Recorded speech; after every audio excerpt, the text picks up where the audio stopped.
Welcome. I'm Paula Gardner, live in Chicagoland, and I'm so glad you're here to share a cup of coffee or tea with me. Cheers. What have you heard about the mind-body connection? Have you heard that the mind and the things that we think create great changes in our body, that we can create the life we love by changing our thoughts, by creating our thoughts? And how have you felt about that when you've heard it? Have you listened and gone, oh, come on, really? And maybe you're beyond that stage. Maybe you've read Napoleon Hill's book, Think and Grow Rich. Maybe you've heard or read Socrates' quotes about how what we think matters. Maybe you've read Buddha. What we're finding, what science is finding, is that all those yoga teachers for 5,000 years have been right. What we say matters. Our thoughts are very powerful, and we can make a difference in our life. So I thought I would share a couple of things that have been very helpful to me, and that is writing affirmations and speaking those affirmations aloud. First of all, what exactly is an affirmation? It's a simple statement, as short and sweet as you can possibly make it, as clear as you can possibly make it, that expresses what you want to be, to do, or to have.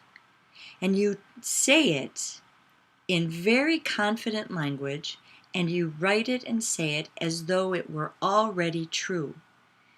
So a lot of times we think of ourselves in the future and we say, well, I'm going to be a great writer. Well, a positive affirmation would be expressed this way.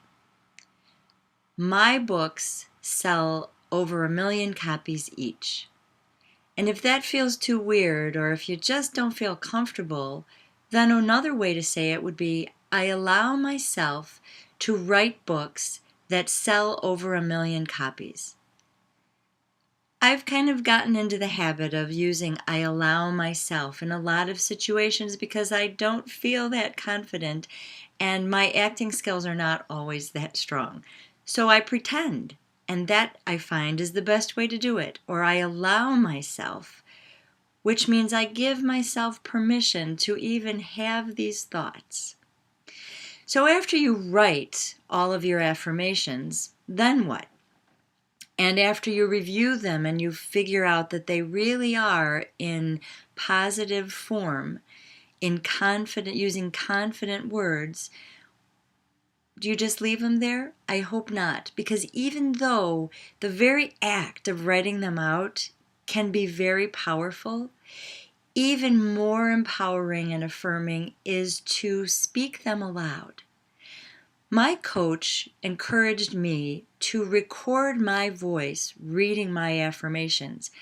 And although I was a little nervous and uncomfortable and thought, oh my goodness, this is going to take a lifetime, it really doesn't. Instead of listening to somebody else's affirmations, which is very inspirational, I hear my voice speaking my words, using the word I, every time I listen to my affirmations, which, by the way, is 3 times a day, morning, noon, and before I go to bed.